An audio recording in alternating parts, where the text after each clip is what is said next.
Haleluya.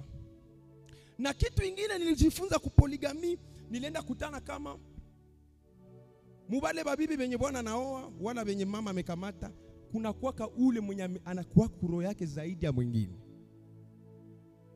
Ni pale utaona watoto banye ule bwana anapendaka au bataendelee, au huyu mwingine habataendelee. Watoto ndio wanakomala, watakuwa tuna damu ya baba moya, lakini wako kama maadui mudunia. Papa, mama, kama hauyapata Bwana mwenye wa maisha yako, tulizana kwanza. Ambia Yesu akusaidie.